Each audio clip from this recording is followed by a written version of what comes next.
avanzar con las diapositivas de texto. Esas pues ustedes las revisan luego. Yo les voy a hacer un resumen nada más ya cuando vamos en la marcha sobre las imágenes. Pero bueno, después de eso vienen varias diapositivas así de texto, así que se los explico con esta imagen. Vean, el rococó es la última etapa del estilo barroco. Hay un rococó, digamos que más visible en la pintura, especialmente en Francia. En Italia se caracteriza por una sobrecarga de decoración, por ejemplo, en la arquitectura. En España también hay una sobrecarga de decorados y de escultura también, como parte de la decoración dentro de los templos. Solo que el término con el que se nombra en España es diferente, pero básicamente es lo mismo. El término en España es churrigueresco, porque los hermanos Churriguera, de apellido Churriguera, ellos eran los que, veamos cómo promovieron ese estilo como sobrecargado de detalle. Entonces el rococó se entiende como una sobrecarga todavía mayor de lo ya recargado que es el barroco. Sobre el rococó francés, que es el que vamos a ver varias imágenes por acá. Bueno, hay en diferentes lugares, pero en pintura vamos a centrarnos un poco más en Francia. Perdón, en Francia. Resulta que vamos a encontrar que se va a referir a nivel temático a los elementos íntimos de la aristocracia y de las cortes del rey. Entonces siempre vamos a ver gente con trajes pomposos, gente de la élite, pero en situaciones más íntimas, o sea, no situaciones así como digamos completamente públicas.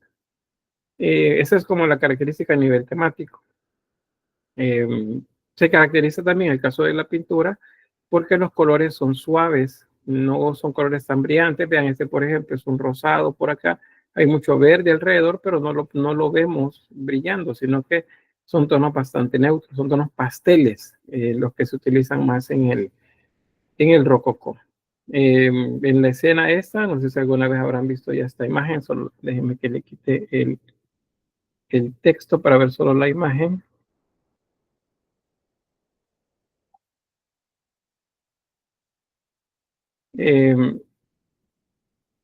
A nivel de digamos, de lo que la imagen nos transmite, pues es una escena eh, de la aristocracia en la que se observa a una joven que juega en un columpio. Entonces hay otros personajes alrededor, tanto personajes reales como personajes, digamos, un tanto ficticios, que son las esculturas que están ahí. Según lo que relata el artista acá, ella es la esposa de este personaje que está acá atrás moviendo los hilos del columpio, y este que está acá es el novio de la muchacha, o sea, digamos, es el otro. Ahí tenemos un triángulo amoroso en la imagen. Entonces vean la escena, él tirando, ella abre digamos, las piernas, levanta una de las piernas para abrir el vestido y él observa lo que hay adentro. Ese es el rostro digamos, como de sorpresa, y ella lanza así como que descuidadamente el zapato. Ella sabe que él está ahí, pero él no sabe que él está ahí. Luego estos pequeños putis, parece que si están en el contexto, digamos, cortesano, que no es religioso, pues entonces no son serafines ni querubines. Esos términos no los utilizamos acá. Aquí tenemos otro más, bien podría ser un cupido, de hecho y vean, hace el ademán de silencio, como de guardar el secreto. Entonces, esta es una escena retratada, pero veamos que son temas, vamos, íntimos, no son temas como públicos, y por eso, pues, se los comentaba con esta imagen. Luego van a tener, pues, los datos sobre esto. Hablamos en cuanto a siglos, estamos hablando del siglo XVIII, cuando comienza a desarrollarse eso. De hecho, va a ir más o menos a la par del neoclásico en algunos lugares. Por eso tenemos por acá, perdón, a Luis XVI como uno de los reyes que, bueno, de hecho es el último, se recuerda, se los mencionaba él como neoclásico, pero él ve todavía, digamos, la última parte del rococó. Él está entre la transición del rococó al neoclásico, pero comúnmente se le asocia al neoclásico a él. Vamos a ver, por ejemplo, imágenes de María Antonieta, la esposa de Luis XVI, bueno, este es Luis XIV, estoy mal ahí el dato. Luis XIV, Luis XV y Luis XVI. Bueno, Luis XVI es el esposo de María Antonieta, que lo asociamos normalmente al neoclásico, pero todavía él ve un poco del rococó. Bueno, con esa imagen es una época que hay descubrimientos en muchos lugares donde existieron culturas antiguas, como Grecia, por ejemplo. Se exploran muchas de las ruinas en esa región, allá en Grecia, y también se exploran en Egipto, se exploran en Mesopotamia, se descubre Pompeya y Herculano también, ciudades romanas que quedaron soterradas por la erupción del volcán. Entonces, todo eso anima también a un espíritu diferente a nivel intelectual. Eso es lo que ayuda a que se dé ese cambio, porque de repente, pues mucha gente interesada, algunos de ellos artistas, no solamente plásticos, sino músicos, escritores, comienzan a observar toda esa realidad que tienen a su alrededor, que va surgiendo, y entonces buscan la manera de que esa conste en libros. Entonces ellos son parte de un movimiento que va a derivar allá en el neoclásico en algo que se llama ilustración. Y la ilustración, pues ese movimiento que buscaba que la gente entendiera las cosas y no solamente las creyera, sino que en el afán de entenderlas, pues entonces las comprobara también. Entonces decía, no es solamente que hay que creer en las cosas, sino que hay que comprobarlas. De esa manera le están dando un golpe bastante fuerte al poder de la iglesia. Y la iglesia poco a poco, a partir de estos siglos, comienza a perder mucha de la influencia que tuvo antes en los gobiernos. Entonces, todo eso es lo que se explica en estas diapositivas, por lo que pues no las voy a revisar así una a una. Pero ustedes si luego lo leen, ¿verdad? Para estudiar. De hecho, ya están en el aula virtual disponibles. Sobre la arquitectura rococó, pues acá hay tanta arquitectura religiosa como también arquitectura de, de la civil, la que está en la palacial, es la palabra que buscaba. Entonces, vamos a encontrar edificios públicos y en las iglesias, pero en las iglesias, digamos, Italia y España. En otros países, especialmente del norte, el rococó es un estilo de arquitectura, pero del que se le denomina protestante. O sea, se desarrolla en lugares donde no hay cristianismo católico. Y dice, bueno, ¿y eso qué tiene que ver? Que no hay iglesias. No hay iglesias de este estilo, sino que sí hay palacios, sí hay edificios públicos. Esa es la razón por la que se aclara eso, ¿verdad? Que no hay iglesias católicas importantes. O sea, sí las hay, sí existieron, pero no las hay importantes. Tenemos, por ejemplo, este palacio de Saucy. Este, ahí el nombre sí es un poco complicado. No sé si es alemán o sueco. Pero bien, el caso es que Sanssouci sería el nombre del palacio. Y aquí podemos observar estas imágenes que ya habremos visto algunas antes, especialmente en Grecia, por ejemplo, con las cariátides. A esta se le llama Atlantes en general, pero si ustedes quieren verlo así como a detalle, entonces Atlantes serían las figuras masculinas y cariátides las figuras femeninas, que son básicamente pues elementos decorativos, no son tanto estructurales.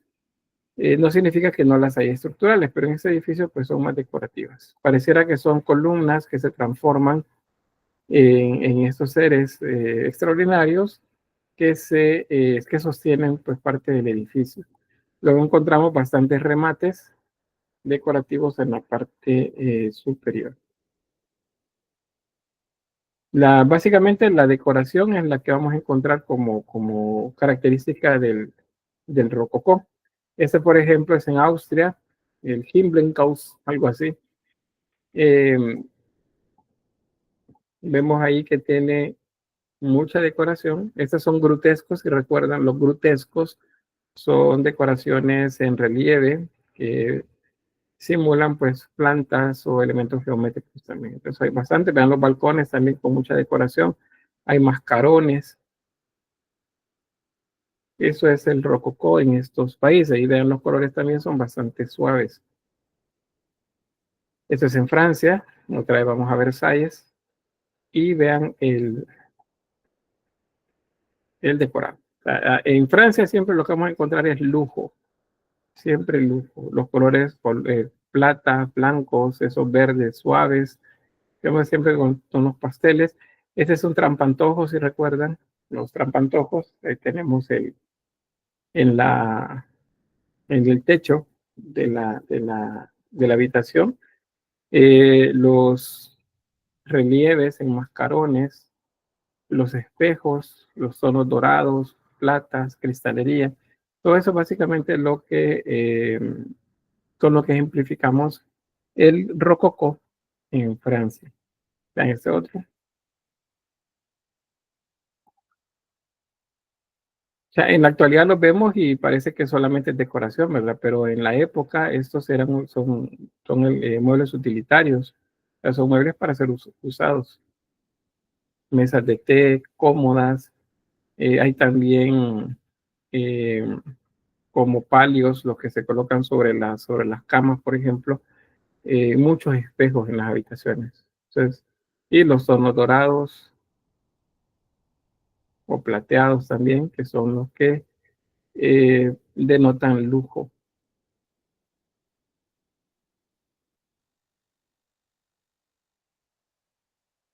Ahora, esto es lujo, ¿verdad? Y el lujo se paga. Entonces resulta que estas construcciones son caras y el dinero pues salía del pueblo, salía de las colonias en las que tenían poderes los franceses, por ejemplo.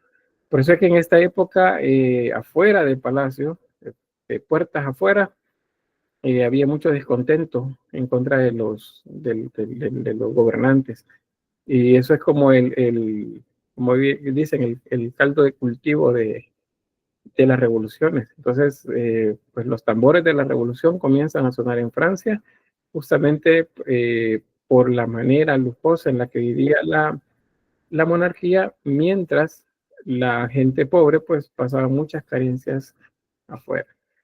Dice Sofía, hay diseños de pavos reales en el techo. ¿Cuál era el significado ya en esa época? El significado es el mismo. Los pavos reales son símbolos de lujo y de realeza. Eso no cambia, se consideran aves exóticas. Eso, por cierto, es otro de las características, lo exótico, el uso por lo exótico, por los temas extraños o los temas de aventuras en tierras lejanas, por ejemplo. Eso también es lo que se considera barroco. La gente de la aristocracia pues querían participar de todo eso. Entonces, los relatos en libros, las canciones, poemas, todo eso que hablaba de lugares extraños y lejanos, se consideraba exótico. Entonces, en esos lugares hay aves también un tanto extrañas, los pavos reales, y así otras más. Bien, ¿comentarios o preguntas? Dígame, Georgina. Sí, tengo una pregunta. ¿Tiene algún significado que los espejos estén hacia arriba en el techo? Significado no, más bien es un elemento decorativo que igual ayuda a que los espacios se vean más amplios. Entonces la gente veía hacia arriba y se veían reflejados en ellos, simplemente lo que se veían era como una profundidad mayor, pero más allá de eso no hay significado, es simplemente colocar eh, los espejos que de ya de por sí se consideraban lujo, colocarlos pues en todas partes, están en todas partes, de ahí aquí, este es uno grande, solo la pared es uno solo, este de acá. Y luego ven otros más en el techo, pues es mucho más lujo. Bien, ¿alguien más? No, bueno, avanzamos a la escultura rococó. Escultura sí hay, pero digamos que es como eh, es ¿cómo les dejo explicar eso? Es como una prolongación nada más porque básicamente la escultura barroca es la que predomina, pero alguna de esa escultura barroca tiene algunas características que van más allá de lo que ya se había hecho. Entonces, entre estas tenemos las transparencias, los velos, por ejemplo, que cubren rostros o cuerpos y que se transparentan completamente. Bueno, eso era también de las cosas que no se habían realizado, al menos con tal detalle hasta ese momento. Sí, los griegos habían trabajado el paño húmedo, pero transparencias completas, pues no las habían todavía. Entonces, es una de, como de las características. Junto también, voy a poner acá la imagen, el movimiento exagerado, como ese que ven acá, el tono blanco es como norma también en los mármoles blancos. Este es Prometeo encadenado. Si recuerdan, Prometeo le dio el fuego a los humanos y por eso los dioses lo castigaron, encadenándola a una montaña y luego cada día llegaba un águila a comerle el hígado y al día, bueno, y durante la noche, pues el hígado se regeneraba, sanaba y al día siguiente regresaba otra vez el águila a comerse. Entonces ese sufrimiento era eterno para Prometeo y ese era el castigo que tenía. Entonces en la obra pues se observa de manera muy eh, dinámica el águila clavándole las garras en el cuerpo y picoteándole el costado derecho para comerse el hígado. En la parte inferior, aquí tenemos la antorcha con el fuego sagrado, que fue el fuego que les dio Prometeo a los humanos. Y vean lo interesante de cómo resuelve este personaje, Nicolás Sebastián Adam, eh, este fuego, luego las llamas se van haciendo largas, luego se convierten en humo. En esa transición, fuego, humo. Y es el símbolo ahí pues del motivo del castigo de Prometeo. Luego las telas, vean esos movimientos también bastante grandes, como si estuviesen siendo sacudidos por un viento fuerte acá. Y las cadenas por ahí. Esta de Corradini, es otro pintor, en este caso italiano. Corradini trabaja los velos transparentes. Entonces, vean en este caso, dama velata es una dama con velo, básicamente, o cubierta con un velo. Vean la transparencia. O sea, se nota como si efectivamente tiene un velo delgado, suave y transparente sobre el rostro. Sí, bueno, si hemos visto las transparencias del paño húmedo para los griegos, pues esto es todavía un par de pasos más adelante de eso que lograron hacer los griegos. Y puede observarse la nariz, la boca, los ojos atrás de ese velo. En alguna técnica en la que ustedes trabajen modelado, esto es un poco más fácil de hacer, pero en mármol es un reto bastante grande hacer eso. No porque el mármol sea duro, sino simplemente pues la capacidad de poder hacer eh, ¿cómo se dice? El trasladar pues de las zonas en las que se ve la tela doblada hacia el cuerpo de manera que se transparente. Ese es un trabajo bastante grande. Vean también la sensualidad, es un escote amplio y enmarcado con este velo, perdón, esta túnica muy clásica, igual la base es bastante clásica, muy similar a las esculturas greco-latinas.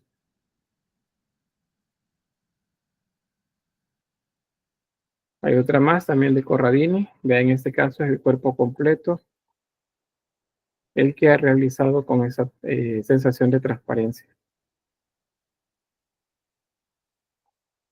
Acuérdense que el paño húmedo ya lo habíamos visto, ¿verdad? Pero las telas se sentían o se percibían, o sea, visualmente hablando, se veían un tanto más gruesas.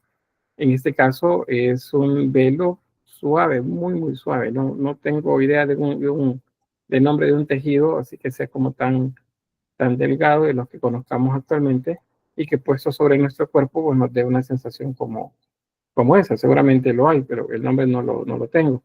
Entonces es como una tela como esa, la que le han colocado a todo el cuerpo y aparte pues ha colocado los detalles de esos como racimos de rosas también. Y esta como inscripción que aparece por acá. No tengo la inscripción completa ni la traducción, pero pues debe tener algo que ver con la verdad velada. La verdad velada, eso se refiere a algo que tenga que ver con aquellas cosas que son y que pueden ser o que podían estar siendo tomadas como algo falso. Eso es la verdad velada, o sea, la verdad que podemos ver casi desnuda. Como tela de seda, dice Sofía, algo así. Es una tela muy, muy, muy delgada. Bien, ¿alguna pregunta hasta ahí con la escultura antes de pasar a la pintura?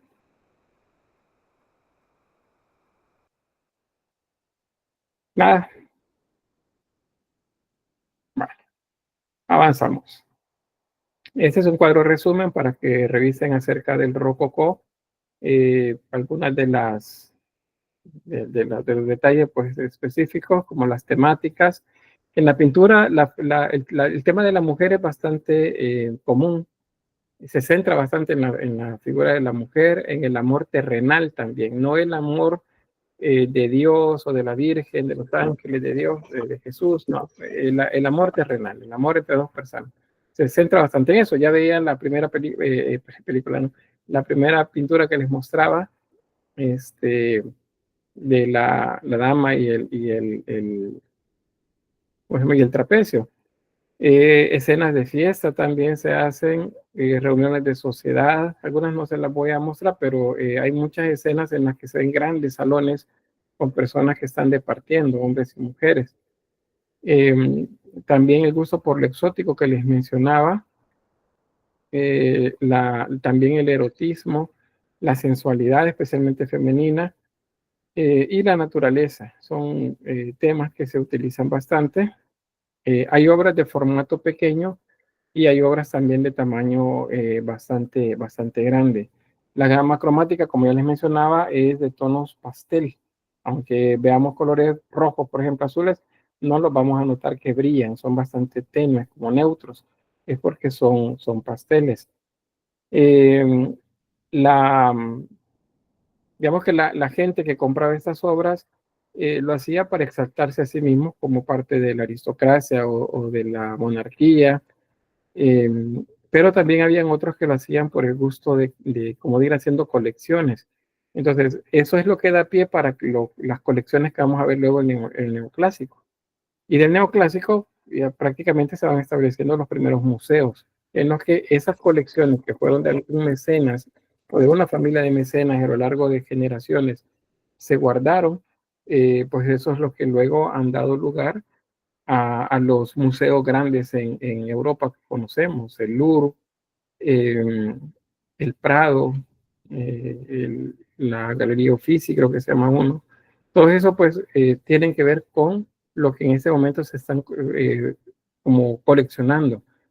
En Inglaterra, por ejemplo, mucho del arte griego, del egipcio, del arte de la India, de Mesopotamia, todo se llevó para Inglaterra y allá está. Y ahora resulta que pues los países que serían sus dueños naturales, pues lo están pidiendo y pues no se los están dando, no los quieren devolver. Vean, por ejemplo, la puerta de Istar está en Inglaterra cuando debería estar en Irak. Bueno, no sé si estaría en Irak porque tantas guerras en Irak, ¿verdad? Pero eh, allí es donde pertenece. Igual, parte del frontón del Partenón en Grecia se destruyó porque lo intentaron desensamblar para llevárselo para Inglaterra. Momias, sarcófagos están en Inglaterra. ¿Y por qué? Porque resulta que entre el siglo XVIII y inicios del siglo XX, los exploradores que eran franceses, que eran ingleses, pues se adueñaron de eso.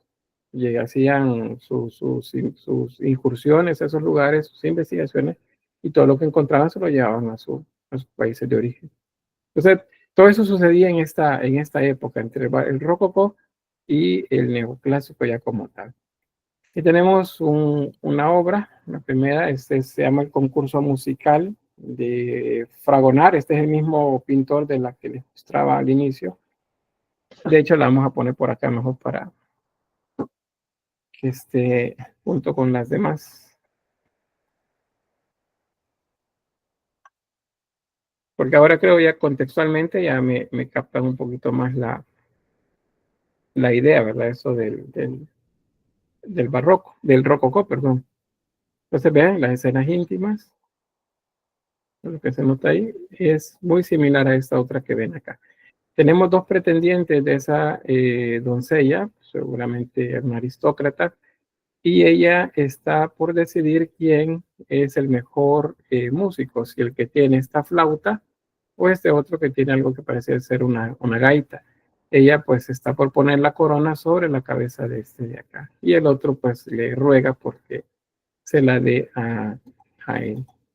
Vean los tonos, a pesar de ver rojos y amarillos, los tonos se ven suaves, eso es, son tonos pasteles. En el fondo, pastel también, igual las plantas. Esto que ven aquí es una fuente, pareciera que la fuente está abandonada en medio de un bosque. Esa es una referencia a esos tesoros arqueológicos que estaban descubriendo para esta época. Símbolos de la abundancia también, parte de las cosechas, manzanas, esta es una calabaza, por ejemplo, porque eso es como en la época del otoño, cuando comienzan las cosechas de muchos frutos. Por eso también las tonalidades así como naranjas. ¿Comentarios o preguntas? ¿No? ¿Todo se entiende? Bien, se les pregunto, ¿esto será tenebrismo o no? Y si no, ¿por qué?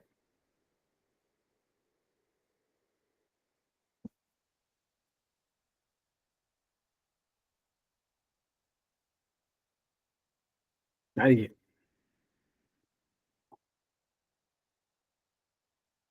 Pues hay 30 y algo por acá, porque entiendo que el resto está en la actividad. ¿No será que los que sí me participan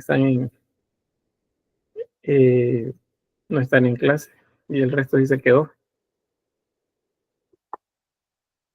Irene, dígame. Yo creo que no, por la paleta de colores y la iluminación que tiene. Muy bien, no es del tipo de pintura entonces que hemos visto en el barroco italiano, ¿verdad?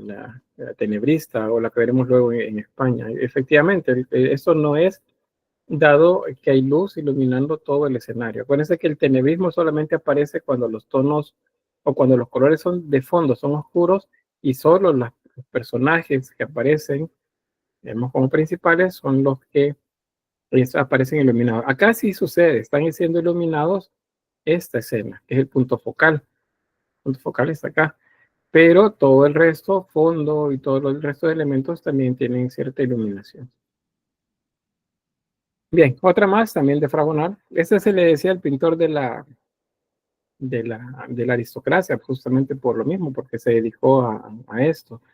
Vean, esta escena es la de dos jóvenes que pues han decidido apartarse de donde está el resto de la reunión. Allá hay unas señoras con algún juego de mesa o en medio de una plática, y luego ellos han decidido pues irse a una habitación alejada de ellos. Entonces se nota acá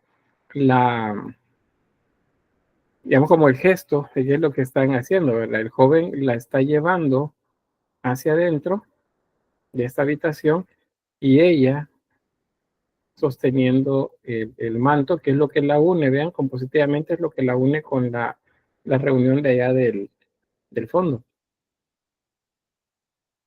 El escote se nota, eso es sensualidad, y nos habla pues acerca pues del deseo a lo mejor pues que tiene que ver con estos dos jóvenes. A nivel técnico, pues el manejo bastante eh, delicado de los volúmenes en el vestido, el brillo de la tela, los detalles de la tela también, de las costuras, en este velo, por ejemplo, semitransparente, y cómo el fondo se ha trabajado de manera tenue para que no interfiera con el tono principal que vemos acá, que sería el punto focal. Vean las alfombras, todas las texturas están hechas de manera que se pueda distinguir pues, la diferencia entre un material y otro.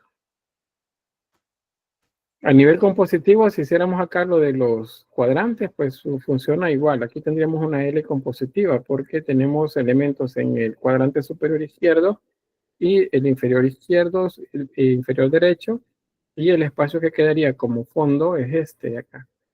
Entonces tenemos una L acá. Y habrá una diagonal compositiva acá.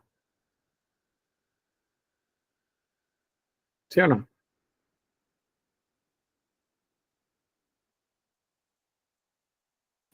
Yo creo que sí. ¿Por dónde? ¿O de dónde a dónde? Creo que sería abajo de la puerta. Uh-huh. No, en el otro lado. O sea, ajá, ahí yendo para arriba. Se ve tipo la línea en curva. ¿Para arriba o por la No, diagonal? diagonal. Ajá, así. ¿Segura, segura? Para Creo. mí lo interrumpe ahí esto. ¿Mire? Sí hay una diagonal, pero la diagonal está aquí. Vean las cabezas de ellos, el brazo de ella, la manta, o ese velo para acá. Entonces, si hay una diagonal, pero va hacia acá. No puede ir en esta dirección porque aquí no hay nada de interés compositivo. El interés compositivo está hacia acá. Entonces, la fuerza, de hecho, la dirección de esa diagonal va hacia allá, porque aquí es el elemento más importante. Hay que poner atención a esas líneas porque no son tan visuales, son un poco conceptuales. Entonces, no es que la veamos, sino que entendemos que la línea está ahí, porque es a nivel conceptual que las líneas están por ahí. Bueno, vamos a avanzar a otra más. Esta se llama Gracia, también de Fagonar. Y pues lo que les mencionaba de los ambientes íntimos, ella está todavía en medio de las sábanas, a lo mejor en un amanecer por el tipo de luz que entra, y está en medio de los almohadones y sábanas en ropa interior, que es la ropa interior, eran camisones que utilizaba, y en los pies tiene a un pequeño perrito con el que está jugando.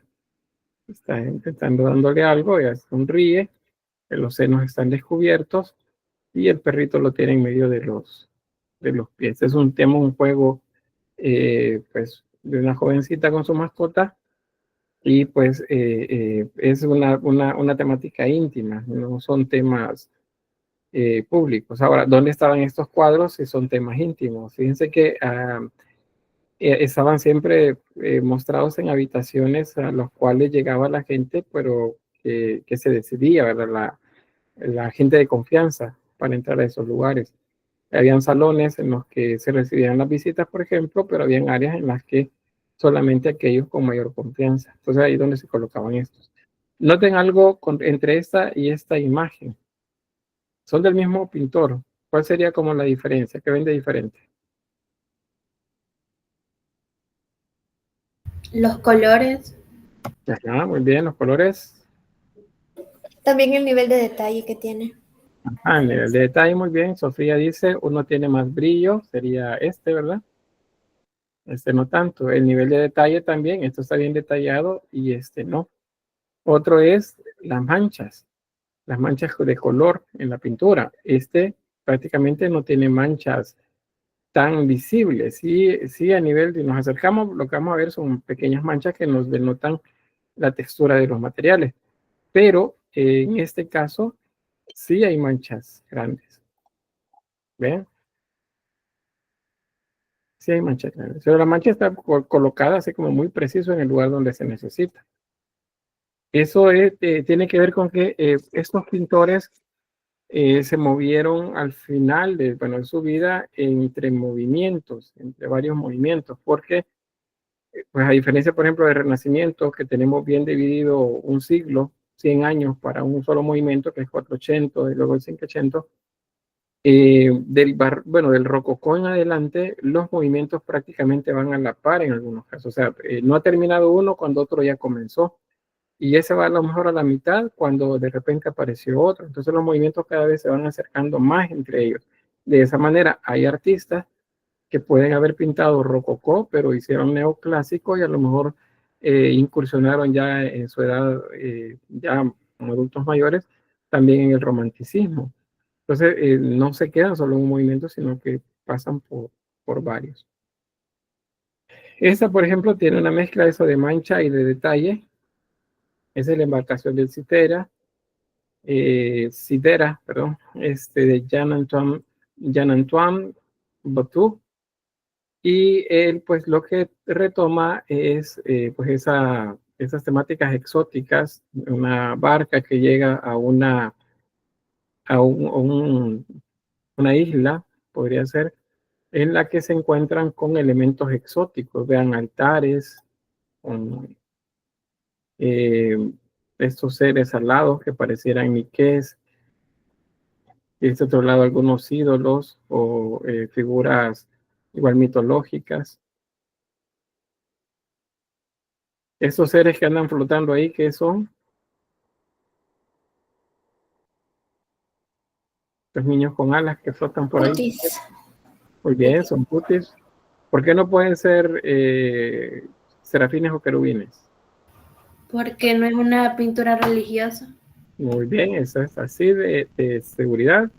Se responde muy bien. Es justamente eso. La pintura no es religiosa.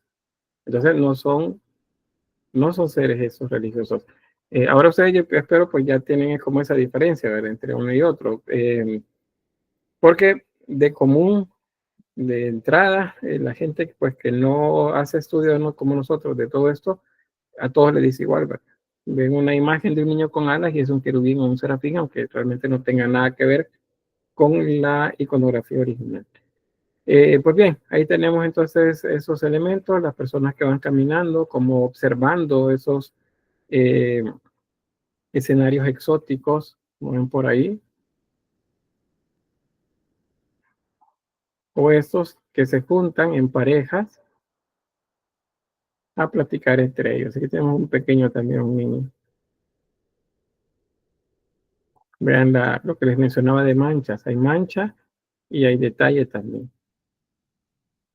Entonces, esto nos va dando pie como un tipo de pintura diferente, no al neoclásico, sino que lo que más adelante conoceríamos como romanticismo.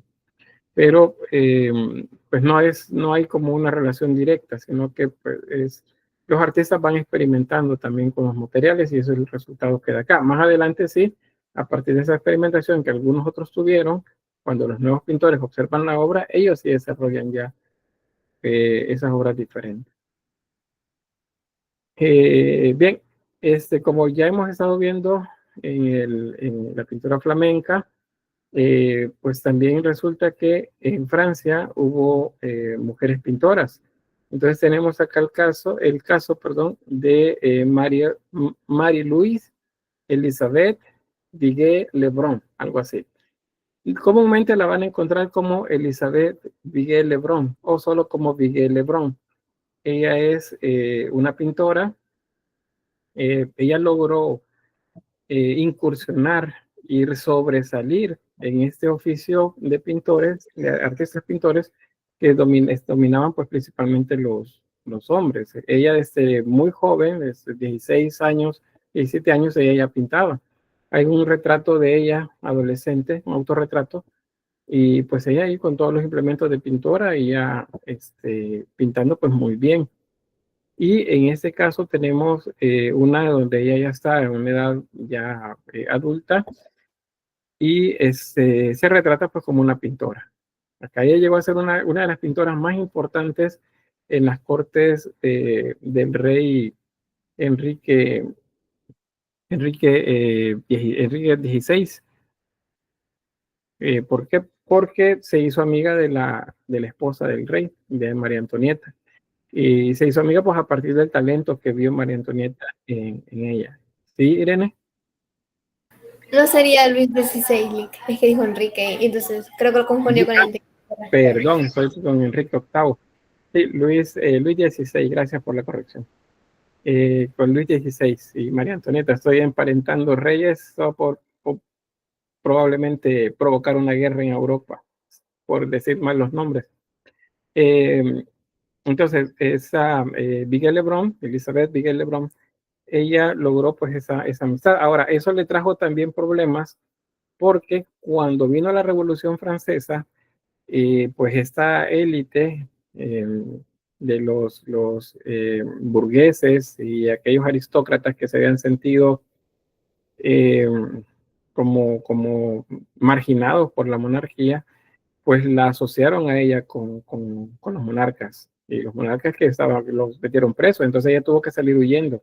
Y se fue prácticamente a peregrinar de un país a otro, de una monarquía más bien, de la corte de un rey, pintaba y luego pues se movía a otro y así estuvo durante mucho tiempo, hasta que ya muy mayor regresó a Francia, ya como una señora mayor. Un dato de ella también, ella escribió sus memorias, por cierto, escribió sobre ella, y ella decía de que pues ella pudo haber sobrevivido como pintora y haber incursionado en todos los espacios que lo hizo sin necesidad de tener a la par a una persona, que en este caso era el esposo.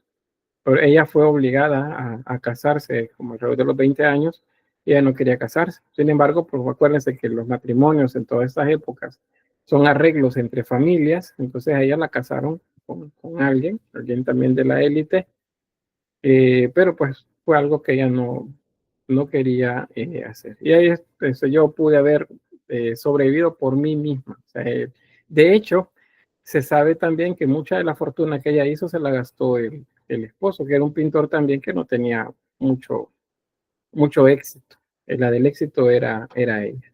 Ven las historias que hay por ahí de pintoras que no siempre las vemos. Estas son pintoras que en los últimos 20 años han ido apareciendo para que las conozcamos. Antes simplemente las habían escondido por ahí. Bueno, antes de pasar, vean el tipo de detalle, el trabajo de los tonos pasteles, la suavidad del trazo, las plumas, como la trabaja, la sensualidad también, el escote, un tanto asimétrico, eh, las transparencias acá, y bueno, su paleta de trabajo con los pinceles. Es decir, mucho detalle pues, en la obra de ella. Esa es una de las que le ayudaron en esa cercanía que tuvo con María Antonieta. Esta es María Antonieta con una rosa, esta es la reina de Francia. Y pues según cuentan las anécdotas de esta pintora, pues María Antonieta dijo que no quería que nadie más la retratara. O sea, quedó prendida del talento de, de Miguel Lebrón.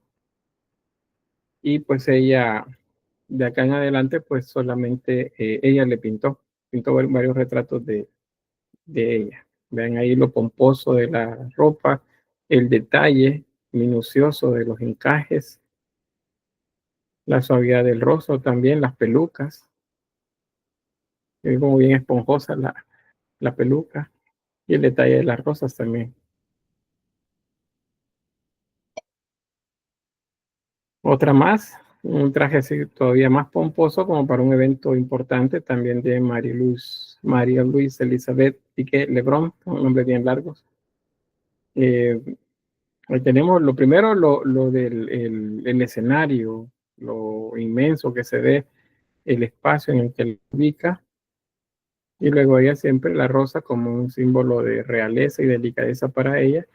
Lo pomposo a través de las pelucas, el traje y la suavidad con la que trabaja también la luz.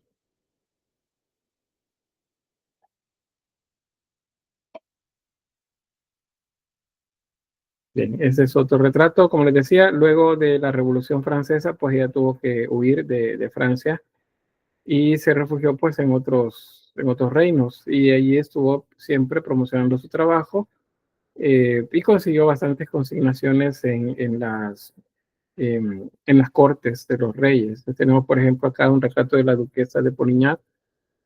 Y pues ahí tenemos mucha similitud, por cierto, con el retrato que vieron en la anterior, ¿verdad? Hay como con mucha similitud. Pareciera que es un otro retrato de ella. Eh, Tenemos los mismos elementos y hasta los rasgos, muy similares a ella. Bien. Luego tenemos a Boucher.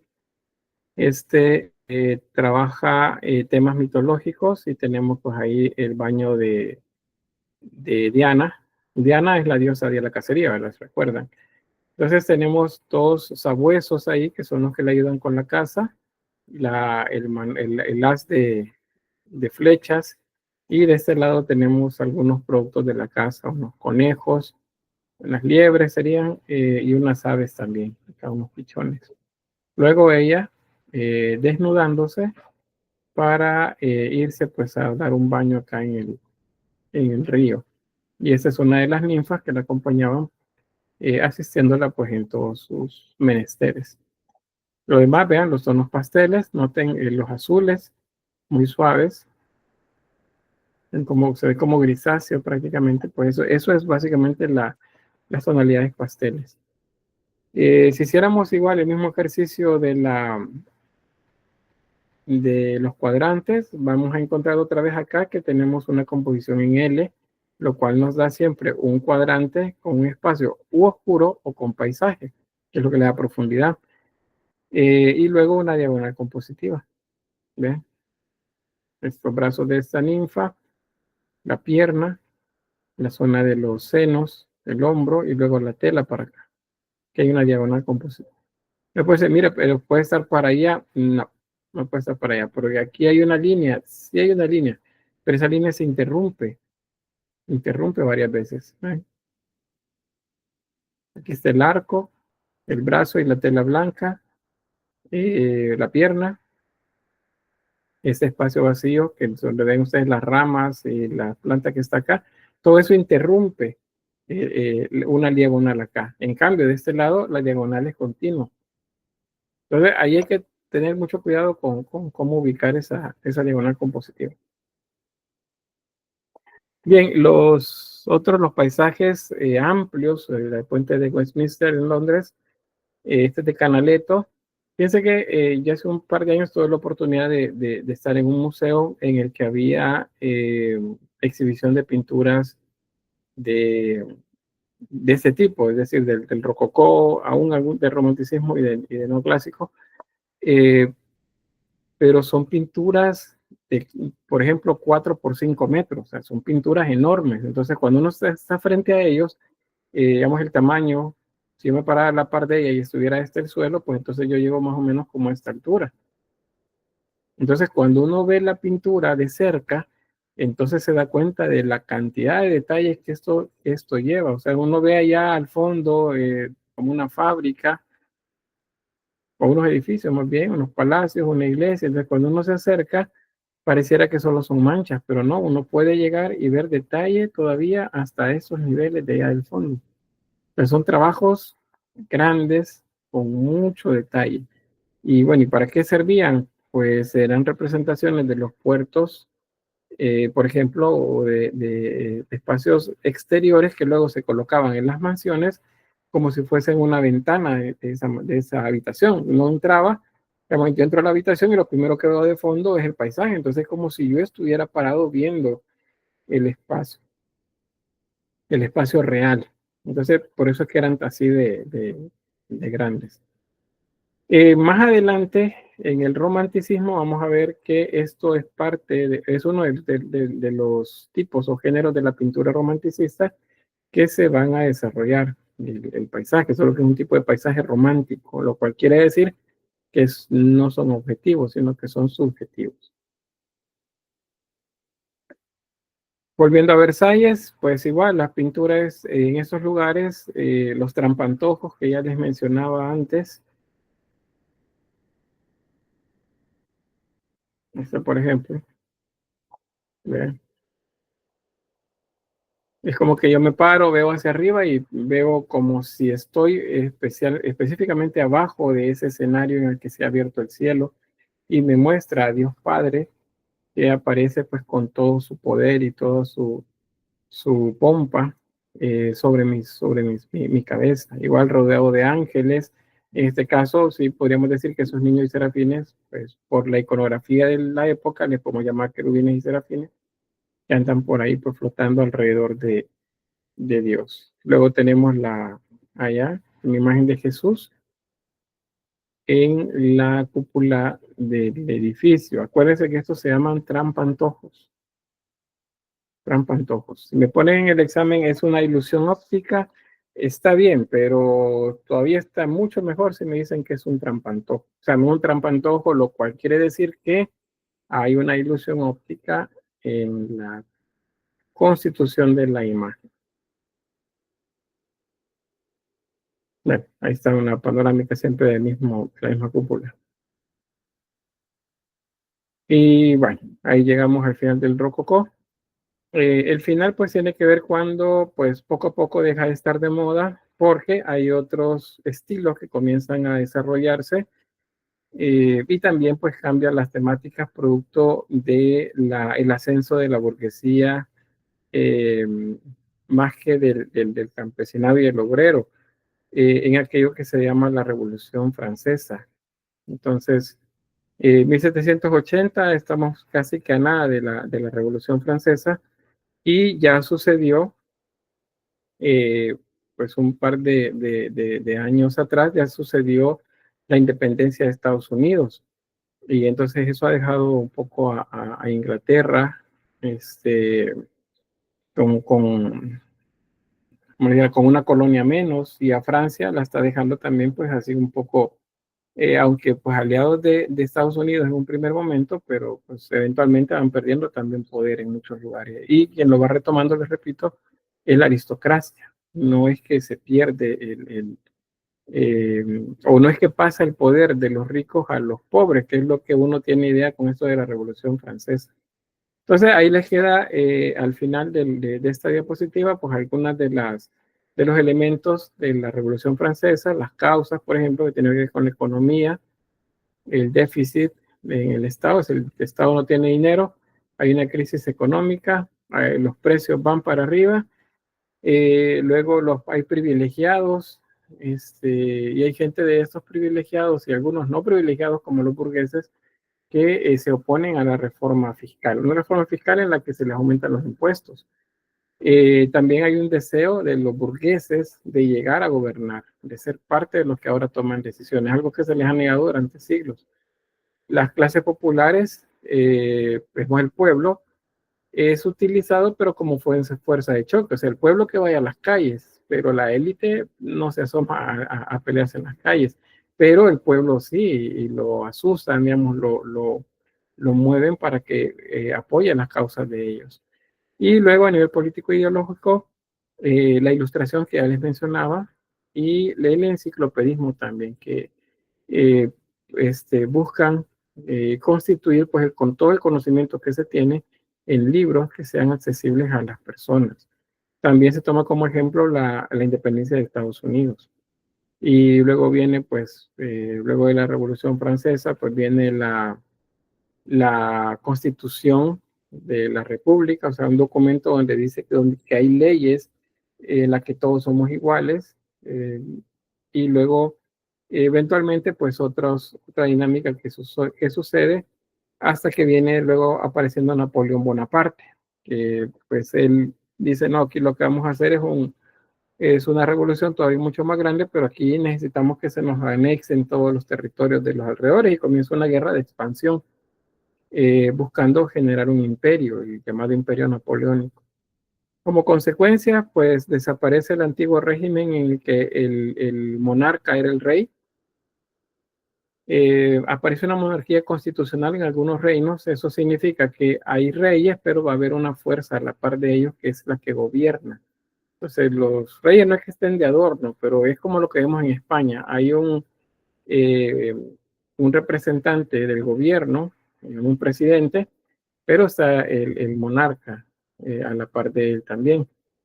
Se dice pues que cada país es soberano sobre sus propias decisiones. Aparecen las constituciones políticas, no solo ahí, sino en diferentes lugares de Europa. Y esas ideas vienen a América también acá. La burguesía que toma el poder allá en Europa es el equivalente aquí a la burguesía que también había acá en el país, pero acá le decimos es la élite de los criollos, que ellos pues querían sacudirse el dominio español para ser ellos los que gobernaran. Entonces, pues sacaron a la larga, o al corto plazo más bien, a los españoles de América, pero se quedaron gobernando ellos. Nunca el pueblo llegó a gobernar. Es lo mismo que sucedió allá en Francia. Eso es lo que es las ideas revolucionarias que se expanden en Latinoamérica y el nacionalismo y liberalismo europeo. Eso como consecuencias de la Revolución Francesa. Y bueno, un cuadro resumen ahí de la cronología. Si estos colores a ustedes les resultan conocidos acá en Centroamérica en las banderas, es porque los ideales franceses fueron los que vinieron acá y motivaron a la burguesía de acá criolla a sacudirse el dominio español y pues proclamar la independencia de España. Y luego se constituye un nuevo régimen que es el que se le llama el de la República, porque se constituyen en república. Aunque al inicio de las Repúblicas Unidas de Centroamérica y luego que se fuera una liga y luego, bueno, ¿con quién nos juntamos? El Salvador que quiso irse a Estados Unidos para que lo anexaran como un estado de la Unión Americana, norteamericana, y allá en mi caso le hicieron hasta uno de nuestros próceres que fueron por allá. Y al final pues se adoptan el modelo francés. Por eso las banderas de nosotros tienen colores. En nuestro caso es el azul y blanco, pero Costa Rica, Panamá, por ejemplo, tienen rojo también en la bandera. Es porque se adopta el modelo francés. Bien, hasta ahí voy a detener acá la grabación. No sé si hay alguna pregunta, duda o algo que quisieran comentar.